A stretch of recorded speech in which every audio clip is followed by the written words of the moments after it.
అందరికీ నమస్కారం. ముందుగా ఎప్పటినుంచో గతంలో ఎన్నోసార్లు రచ్చబండలో కూడా మాట్లాడుకున్నాం. ఉపాధ్యాయుల్ని మనం గౌరవించాలి. ఉపాధ్యాయులకి బాత్రూమ్లు, టాయిలెట్స్, ఆ ఫోటోలు తీయించటాలు, హెడ్ మాస్టర్ గారికి ఈ బాధ్యతలు అనేది అది మంచి ఆలోచన కాదు. ఎవరు చేసే పని వాళ్ళు చేయాలి అని అట్టడం జరిగింది. కానీ మరి ఉపాధ్యాయులు అంటే మరి తక్కువ గౌరవం చేతనో అసలు గౌరవం లేకనో మరి గతంలో అలా ఉండేది. మరి ఇప్పుడు చంద్రబాబు నాయుడు గారు ఎస్పెషల్లీ ఈ విషయంలో లోకేష్ గారిని అభినందించి తీరాలి. ఎందుకంటే మరి ఇప్పుడు విలేజ్ సెక్రటేరియట్స్ ఉన్నాయి, అలాగే మున్సిపాలిటీల్లో కూడా సచివాలయాలు ఉన్నాయి. మరి అక్కడ ఎడ్యుకేషన్ వ్యవహారాలు చూసే కార్యదర్శి అంటే వాళ్ళకి పేరు సెక్రటరీ ఎడ్యుకేషను, పేరు గొప్ప, ఊరు దెబ్బలాగా ఉంది పరిస్థితి. సరే, వాళ్ళకి ప్రమోషన్ స్ట్రక్చర్ ఏంటి, సరే ఇవన్నీ మనం తర్వాత మాట్లాడుకోవచ్చు. బట్ ఎడ్యుకేషన్ కార్యదర్శి ఎవరైతే ఉన్నారో వాళ్ళ చేత సోమవారం, గురువారం వాళ్ళే ఇన్స్పెక్ట్ చేసి ఆ ఫొటోస్ తీసి పోస్ట్ చేయాలి అని చెప్పి పెడతాం చాలా చాలా సముచిత నిర్ణయం. ఈ విషయంలో ఇంత మంచి నిర్ణయం తీసుకున్న హెచ్ఆర్డి మినిస్టర్ నారా లోకేష్ గారికి నా హృదయపూర్వక అభినందనలు. ఉపాధ్యాయుల సంఘం తరపున కూడా నేను తెలియజేస్తున్నాను. వారికి ఏదైతే మనం మరి నానుడు ఉందో, గురు బ్రహ్మ గురు విష్ణు గురుదేవో మహేశ్వర అని, మరి వారికి తగిన గౌరవం, అలాగే ఒక ఎడ్యుకేషన్ విభాగం చూసే ఆ పర్టికులర్ ఎంప్లాయీకి ఒక బాధ్యత, రెండు కూడా ఒక పక్క గౌరవం, ఒక పక్క వారికి బాధ్యతను తెలియజేస్తూ తీసుకున్న ఈ నిర్ణయాన్ని మరి అభినందించక తప్పదు. ఇక ఎప్పటి నుంచో మాట్లాడుకుంటున్నాం, మైన్స్, లిక్కరు, ఇటువంటి విషయాలు చాలా దారుణమైన అవినీతి జరిగిందని. మరి ఎట్టకేలకు ఆ వాసుదేవరెడ్డి మరి గతంలో నేను లిక్కర్ గురించి చాలా విషయాలు ఎన్నో, కనీసం ఒక 100 సార్లు అయినా నేను లిక్కర్ మీద గత 4 సంవత్సరాలుగా మాట్లాడటం జరిగింది. అందులో జరుగుతున్న అవకతవకల గురించి. మరి ఆ వాసుదేవరెడ్డి ఏదో రైల్వే సర్వీస్ నుంచి అతను వచ్చాడు, జూనియర్ మోస్ట్ ఆఫీసర్, చాలా పెద్ద బాధ్యతలు. రాష్ట్రంలో మరి అన్ని సంక్షేమ కార్యక్రమాలు చేపట్టే బాధ్యతలు ఈ నాసిరకం మద్యం అమ్మటం ద్వారా ప్రజల ప్రాణాలని పణంగా పెట్టి మరి చేసి ఆ స్కీమ్ ద్వారా మరి చేశారు. ఎన్నో అవకతవకలు జరిగినాయి. జే బ్రాండ్లు అన్నీ మనం ఎన్నోసార్లు మాట్లాడుకున్నాం. అసలు డిజిటల్, ఓ పక్క ప్రధాని మోడీ గారేమో డిజిటల్ అంటామంటే వీళ్ళేమో ఫుల్ క్యాష్ అంట. వీళ్ళు అంటే అప్పుడు ప్రభుత్వం, ఇవన్నిటి గురించి మనం మాట్లాడుకున్నాం ఎన్నోసార్లు. మరి ఇప్పుడు చాలా సంవత్సరాలు, మరి చాలా నెలలుగా, 2 నెలలుగా మరి అతను కనపడట్లేదు అన్నారు. మరి నిన్న బెంగళూరులో మొన్న దొరికినట్టు మరి ఆయన్ని విచారణ చేస్తున్నట్టుగా కూడా వచ్చినాయి.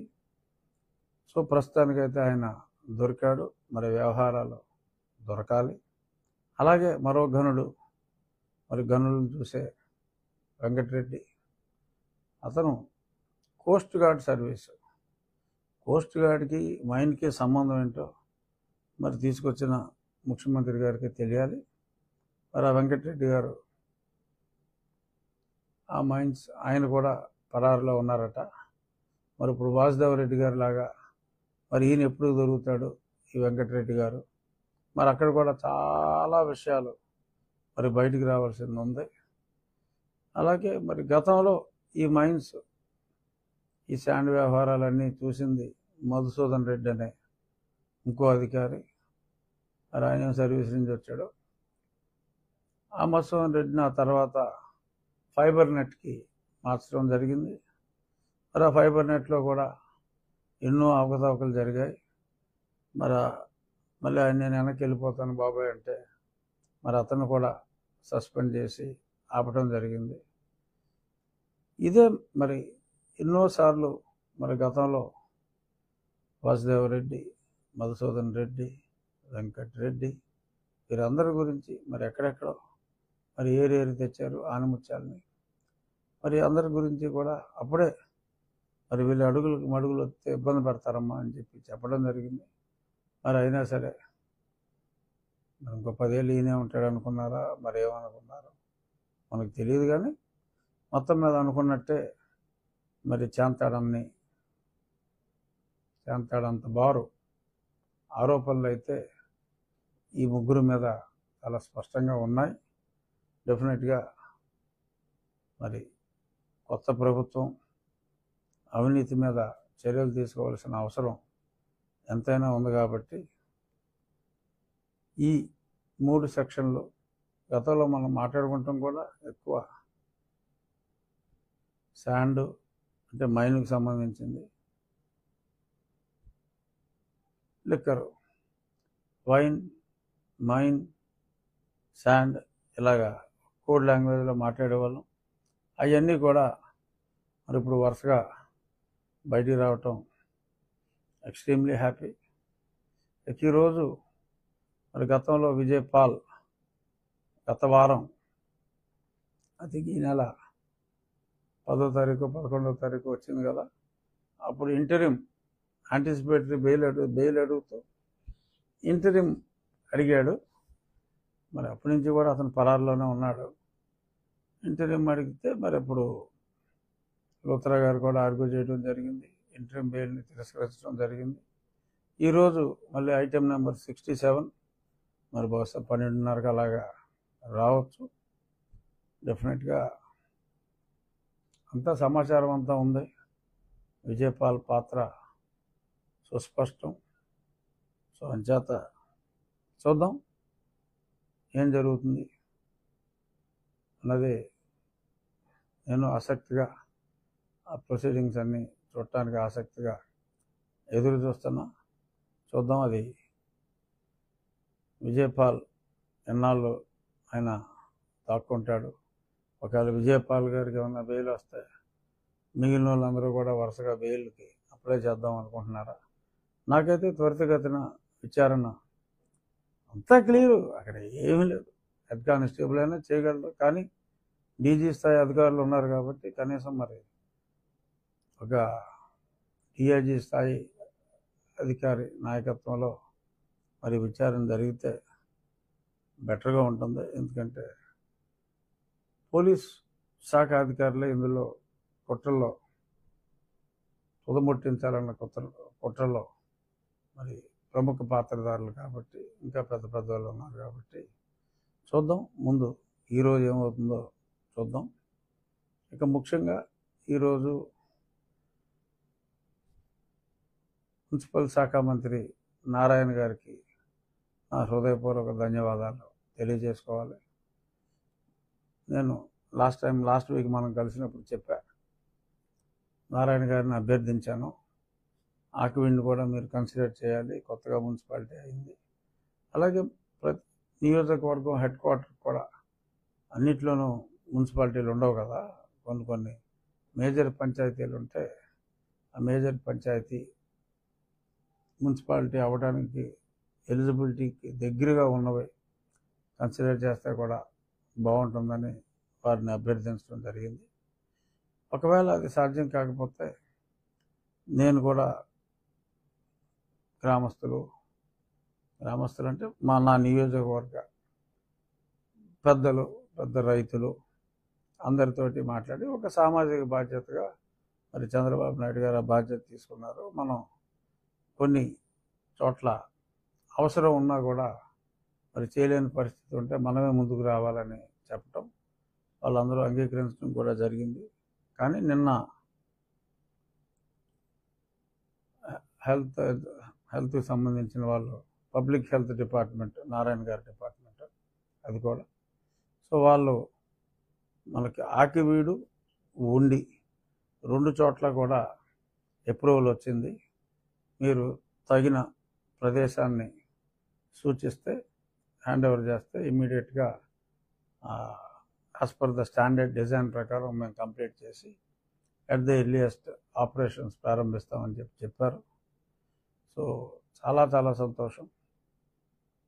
పేదవాడికి పట్టెడు అన్నం పెట్టాలి అనే మరి పెద్ద ఆయన సంకల్పం ఏదైతే ఉందో దానికి అనుగుణంగా చంద్రబాబు నాయుడు గారు అన్నమాట ప్రకారం స్టార్ట్ చేయటం, మా రిక్వెస్ట్ మేరకు నా నియోజకవర్గానికి 2 చోట్ల ఈ క్యాంటీన్ ఇవ్వటం, మేము కూడా గతంలో సూచించినట్టుగా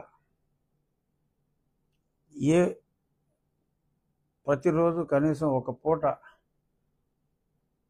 వారి తల్లిదండ్రుల పేరు మీద కానీ, వారి వివాహ వార్షికోత్సవం కావచ్చు, పుట్టినరోజు కావచ్చు, ఏదో ఒక రోజు ఒక మీల్ని అయితే లంచ్ లేకపోతే డిన్నర్, ఏదో ఒక మీల్ని ప్రతి ఒక్కళ్ళు అడాప్ట్ చేసుకోవాలని చెప్పి ఆల్రెడీ మేము చెప్పడం జరిగింది.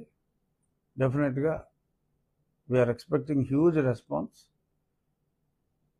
నా నియోజకవర్గమే కాదు, చాలా చోట్ల కూడా ఎంతోమంది ఎస్పెషల్లీ విదేశాల్లో ఉన్న వాళ్ళకి మరి వాళ్ళ తల్లిదండ్రుల పేరు మీద ఇటువంటి కార్యక్రమం, వారు తల్లిదండ్రులు పుట్టినరోజు కావచ్చు, ఒకవేళ వారు ఈ లోకాన్ని విడిచి వెళ్ళిపోతే అక్కడ మరి కర్మ చేసినా కూడా మరి ఇంట్లో సరే పూజారి లేకపోతే కనీసం సీడీ పెట్టుకుని కర్మ చేసినా మరి 10 మందిని పిలిస్తే వచ్చే పరిస్థితి లేదు అక్కడ. సో వారి ఆత్మశాంతికి ఇక్కడ వారి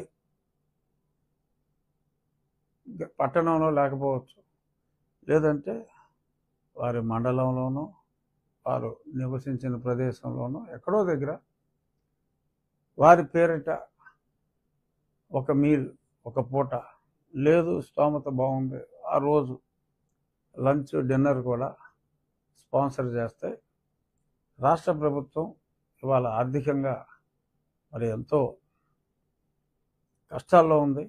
మరి ఉక్కిరి బిక్కిరి చింపిన విస్తరలా చేశారు గత పాలకులు. సో కాబట్టి ఎవ్రీ రూపీ కౌంట్స్. ఎంత ఆర్థికంగా ఎంత టైట్గా ఉన్నా కూడా ఇచ్చిన మాట నిలబెట్టుకునే కార్యక్రమంలో భాగంగా మరి అన్నదానికన్నా ఎక్కువ క్యాంటీన్లు ఇప్పుడు ఇలా నాకు 2 ఎక్స్ట్రా ఇచ్చినట్టు ఎక్కువ క్యాంటీన్లు కూడా ఇస్తున్నారు. ఇదంతా ఎన్టీఆర్ గారి స్ఫూర్తితో. మరి దానికి ప్రతి ఒక్కళ్ళు కూడా మనం ముందుకు రావాల్సిన అవసరం ఉంది. కుదిరితే ప్రజల చేత నడపబడే కార్యక్రమంలాగా ఇది రాబోయే కొద్ది నెలల్లో మారితే ఇంకా బాగుంటుంది. మన మానవత్వాన్ని మనం చాటుకున్నట్టు ఉంటుంది. సో డెఫినెట్గా నా వంతు మా నియోజకవర్గంలో నేనైతే విస్తృత ప్రచారం చేసి సాధ్యమైనంత వరకు ఈ ప్రభుత్వం తలపెట్టిన ఈ అత్యద్భుతమైన ఈ కార్యక్రమాన్ని ప్రజల కార్యక్రమంగా, ప్రజల కోసం, ప్రజల చేత ప్రభుత్వ సహకారంతో నడపబడే కార్యక్రమంగా చేయటానికి ఒక చంద్రబాబు నాయుడు గారి తరపున, ముఖ్యమంత్రి గారి తరపున నేను అలాగే మాలాగా ఎమ్మెల్యేలు అందరూ కూడా, మంత్రి అయినా కూడా ఎమ్మెల్యే, కుప్పానికి ముఖ్యమంత్రి గారు కూడా ఎమ్మెల్యే. సో ఎమ్మెల్యేలు అందరూ కూడా ముఖ్యమంత్రి గారి స్ఫూర్తితో ఆయన ఆలోచనలకి ఒక స్ఫూర్తినిచ్చేలా డైరెక్ట్గా ముఖ్యమంత్రి గారిని కలిసి ₹1 ఇచ్చేవాళ్ళు ఉంటారు, అది మంచిది. కానీ మనం అందరూ ₹1 ఇచ్చే పరిస్థితి లేదు. కానీ ₹1 ఇచ్చేవాడికి అన్నదానానికి ఎంత పుణ్యమో, డబ్బు లేనివాడైనా ఒక మంచి రోజు చూసుకుని 10 మందికి అన్నం పెట్టాలి అనే ఆలోచన కూడా అంతే పుణ్యం, అంతే స్ఫూర్తిదాయకం. పిండి కొద్దీ రొట్టె. మంచి మనసు ఉందా లేదా అనేదే ఇక్కడ అవసరం. 10 మందికి అన్నం పెట్టేది మన హిందూ సాంప్రదాయం, మన దేశ సంస్కృతి. హిందూ సాంప్రదాయమే కాదు, ఈవెన్ మీరు ఇస్లాం తీసుకున్నా కూడా వాళ్ళ పండగ రోజుల్లో 10 మందికి భోజనం పెట్టిన తర్వాతే ముస్లిం అతను భోజనం చేస్తాడు. ఎనీ ఈద్ 10 మందికి అన్నం పెట్టాలనేది అన్ని మతాల్లోనూ ఉన్న సాంప్రదాయం. సిక్కు మతం కానీ, ఇస్లాం కానీ, Christianity, everywhere feed the poor. ఆకలితో ఎవరో ఉండకూడదు. సో దానికి స్ఫూర్తితో మరి స్వర్గీయ నందమూరి తారక రామారావు గారి పేరుతో పెట్టిన ఈ కార్యక్రమం పూర్తిగా ప్రజల సహకారంతో ప్రభుత్వం మీద బర్డెన్ లేకుండా ముందుకు వెళ్ళాలని మనస్ఫూర్తిగా ఆకాంక్షిస్తున్నాను. చూద్దాం ఇవాళ ఓట్లు ఏమవుతుందో, అయిన తర్వాత మాట్లాడుకోవచ్చు. ఈలోపు ముగించే ముందు మన నియోజకవర్గం మన ఎంతవరకు వచ్చినాయి అనే దాని మీద కూడా మాట్లాడాల్సింది ఉంది. కాబట్టి ఏదైతే ఆ పరిమళ వాటర్ స్కీమ్ అనుకున్నామో అక్కడ ఒక దగ్గర 12 కిలోమీటర్లు సక్సెస్ఫుల్గా అయిన తర్వాత ఒక దగ్గర ఇబ్బంది వచ్చింది. గణపురం దాటాక అక్కడ మరమ్మతులు జరుగుతున్నాయి. కొత్తగా పైప్స్ ఆర్డర్ చేసాం. ఆ పైప్స్ కూడా ఇవాళ రావాలి డెలివరీ. అది అయిన తర్వాత మోస్ట్ లైక్లీ ప్రాబ్లం ఉండకూడదు. కానీ మరి గతంలో సక్సెస్ఫుల్గా ఇదైతే కమిషన్ చేసేయగలం. కానీ 12 కిలోమీటర్స్ ఏమో ఓవరాల్ లైన్లో నీటిలో ఉంది. ఈ 22 కిలోమీటర్లలో 12 కిలోమీటర్లు కెనాల్ ఆల్మోస్ట్ వాటర్లో పెట్టడం జరిగింది. దానికి హెవీ సపోర్ట్ సిస్టమ్ ఇవ్వాలి. సో దానికి కూడా అంచనాలు వేయటం జరిగింది. ఎప్పుడైతే ఒకసారి కమిషన్ చేసిన తర్వాత రేపు కాలువలు ఆపే టైంలో దానికి support system, concrete support system ఎలా చేయాలి అనేది కూడా ఇప్పటి నుంచే ప్లాన్ చేస్తున్నాం. ఒకసారి అది కూడా అయిపోతే ఇంకా ఎటువంటి మరమ్మతులు కూడా భవిష్యత్తులో కూడా రావు. సో ఫుల్ ఫ్లెడ్జ్డ్గా ఆ సిస్టమ్ పనిచేస్తుంది. అలాగే చాలా చోట్ల నిన్న కూడా మనం చూసాం. మరి 2 గ్రామాలకి ఉండి కెనాల్ నుంచి వాటర్ వెళ్ళాలంటే మరి అటు ఇటు ఆక్యుపై చేసి ఆ కెనాల్నే పంట కాలువ, బ్రాంచ్ కెనాల్, అది ఉండి మెయిన్ కెనాల్, ఆ కాలువే కూరుకుపోయి మొత్తం దానికి ఆల్మోస్ట్ 5 lakhs ఖర్చు అవుతుంది. అయినా సరే కనీసం ఒక 4 చోట్ల అయినా సరే ప్రతి మండలంలో ఒక్క స్కూల్లో అయినా సరే ఈ సెమీ ఇండోర్ విత్ మంచి మ్యాట్ వేసి, అంటే కాళ్ళకి ఎముకలకు ఇబ్బంది లేకుండా వుడెన్ ఫ్లోరింగ్ కాకుండా వేరే ఒక మ్యాట్ ఉంది దానికి, అది. అలాగే క్రికెట్కి కూడా నెట్, పెద్ద గ్రౌండ్స్ 2 చోట్ల అరేంజ్ చేస్తున్నాం. బాగా ఎక్కువ చోటు ఉన్న దగ్గర ఆకివీడు అండ్ ఒండ్లో. మిగిలిన చోట అంత క్రికెట్ గ్రౌండ్కి లేదు, కానీ క్రికెట్ నెట్లు ఉన్నాయి. ఆ నెట్లో మళ్ళీ ఒక మ్యాట్ ఉంటుంది. సో అందులో లిమిటెడ్ స్పేస్లో బ్రహ్మాండంగా ప్రాక్టీస్ చేసుకోవచ్చు, నేర్చుకోవచ్చు, బ్యాటింగ్ బౌలింగ్ అన్నిటికీ. అటువంటిది కూడా ఇంకొక 4 దగ్గరలో అయినా సరే, 2 చోట్ల అయితే మెయిన్ డైరెక్ట్గా గ్రౌండ్లో ఆడుకునేలాగా, ఇంకో 4 చోట్ల ఏదైతే 4 మండలాల్లో 4 షటిల్ కోర్టులు అనుకుంటున్నామో అలాగే 4 మండలాల్లో ఈ నెట్తో క్రికెట్. ఎందుకంటే అందరూ కూడా కొంచెం క్రికెట్ గట్టిగా ఇప్పుడంతా క్రేజ్ అంతా క్రికెట్, వాలీబాల్ వీటి మీద ఉంది కాబట్టి వాటికి ప్రయారిటీ ఇస్తూ సెప్టెంబర్ 5కి మ్యాక్సిమం కంప్లీట్ అయ్యేలాగా చూస్తున్నాం. మిగిలినవన్నీ కూడా సెప్టెంబర్ నెలాఖరు నాటికి అయిపోతాయి.